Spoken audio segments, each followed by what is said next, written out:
Telugu Desam MLA MP మధ్య నివురుగప్పిన నిప్పులా ఉన్నటువంటి విభేదాలు ఈరోజు గుప్పుమన్నాయి. తిరువూరు శాసనసభ్యులు కొలికపూడి శ్రీనివాసరావు గారికి విజయవాడ ఎంపీ కేశినేని చిన్ని గారి మధ్య సరే కొన్ని రోజుల నుంచి వ్యవహారం చెడి ఉంది అని అయితే కనిపిస్తూ ఉంది, కానీ బహిరంగంగా బ్లాస్ట్ అవ్వడం ఈ మధ్యనే.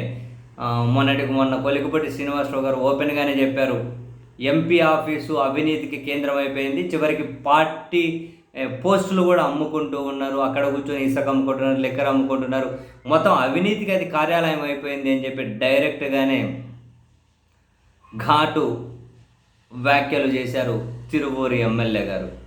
అండ్ ఈరోజు ఇంకా సంచలనం, తన వాట్సాప్ స్టేటస్ అయినా ఫేస్బుక్లో పెట్టిన పోస్ట్ అయినా కూడా మొన్న ఎన్నికల సీటు కోసం కేశినేని చిన్ని గారు 5 కోట్ల రూపాయల డబ్బులు తీసుకున్నారు అని, అంటే విజయవాడ ఎంపీ గారు 5 కోట్ల రూపాయలు తీసుకున్నారు డబ్బులని తిరువూరు ఎమ్మెల్యే గారు డైరెక్ట్గా సంచలన స్క్రీన్ షాట్లు పెట్టారు బ్యాంక్ స్టేట్మెంట్కి సంబంధించి.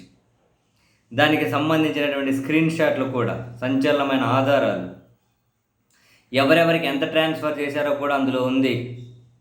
2024 ఫిబ్రవరి 7న 20 లక్షలు ట్రాన్స్ఫర్ చేశా, 2024 ఫిబ్రవరి 8న మరో 20 లక్షలు ట్రాన్స్ఫర్ చేశా, 2024 ఫిబ్రవరి 14న 20 లక్షలు ట్రాన్స్ఫర్ చేశా, కేశినేని చిన్ని పిఏ మోహన్కు 50 లక్షలు, గొల్లపూడిలో నా మిత్రుల ద్వారా 3.5 కోట్లు ఇచ్చా, ఈ వివరాలని రేపు మాట్లాడుకుందామంటూ కొలికపూడి శ్రీనివాసరావు గారు సంచలనమైనటువంటి పోస్టు పెట్టారు.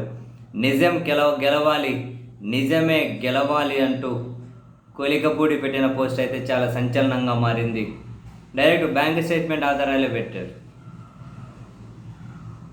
మరి దీని మీద టీడీపీ కనుక అధిష్టానం ఉలిక్కి పడింది, పిలిచి మాట్లాడాలి ఎంపీ ఎమ్మెల్యేని, ఈ వ్యవహారం దూరం పోకుండా అని చెప్పి అయితే ఇద్దరికి ఫోన్ కాల్స్ వెళ్ళాయని చెప్పి అయితే అంటూ ఉన్నారు. ఇదే అంశం మీద ఎంపీ గారు కూడా స్పందించారు. తిరువూరులో దొంగ అని అరుస్తున్నారని, నాపై విమర్శలు చేసిన వాళ్ళు సాక్ష్యాలు ఇవ్వాలని, నేను డబ్బులు సంపాదించుకోవాలంటే తిరువూరు వరకు రావాల్సిన అవసరం లేదని, తిరువూరు ఎమ్మెల్యే వ్యవహార శైలి ఇప్పటికే పార్టీ దృష్టికి వెళ్ళిందని, ఇవన్నీ జనరల్గా రాజకీయ నాయకులు చేసే విమర్శలే. కొలికపూడి శ్రీనివాసరావు గారు క్లియర్గా బ్యాంక్ స్టేట్మెంటే పెట్టేశారు. మరి ఆ డబ్బులు ఎందుకు తీసుకున్నారో చెప్పాలి. ఆ డబ్బులు తీసుకున్నారా, తీసుకోలేదా? లేదు ఇప్పుడు కొలికపూడి శ్రీనివాసరావు గారు చెప్పిన ఆ డబ్బులు ఆ డేట్స్లో మా అకౌంట్లోకి రాలే, అది ఫ్యాబ్రికేటెడ్, అది మ్యానిపులేటెడ్ స్టేట్మెంటు అని చెప్పి ఏమంటారు, అదంతా ఎడిటెడ్ అని చెప్పి మరి వాళ్ళ బ్యాంక్ స్టేట్మెంట్లో రిలీజ్ చేయాలి, వాళ్ళ స్టేట్మెంట్లో రిలీజ్ చేయాలి. ఇవి కాకుండా ఏం మాట్లాడినా ఏదో గాలి మాటలు అయిపోతాయి. వాళ్ళ బ్యాంక్ స్టేట్మెంట్ రిలీజ్ చేయాలి. మరి ఈయన రిలీజ్ చెప్పారు ఏ డేట్కి ఏమొచ్చిందని, మరి మిగిలిన వాళ్ళ స్టేట్మెంట్ రిలీజ్ చేయమండి, మా అకౌంట్లోకి రాలేదు, మాది కాదని చెప్పమనండి, అట్లా చెప్పాలి. సో మొత్తం మీద అయితే పార్టీ టికెట్లు కానీ డబ్బులకు అమ్ముకున్నారు అని, మరి ఈ డబ్బు మరి ఇంకెక్కడికి చేరిందో. జనరల్గా కొలికపూడిగా 5 కోట్లు ఇచ్చారట విజయవాడ ఎంపీకి, అది ఎంపీ అభ్యర్థిగా ఉన్న కేశినేని చిన్ని గారికి, అది అక్కడికి ఆగిపోయిందా ఇంకెక్కడికైనా పోయిందా అనే ప్రశ్న, అనుమానాలు అయితే ఖచ్చితంగా వస్తాయి కదా. చూడాలి ఇది చివరికి ఏ టర్న్ తీసుకుని ఎక్కడికి పోయి ఆగుతుందో.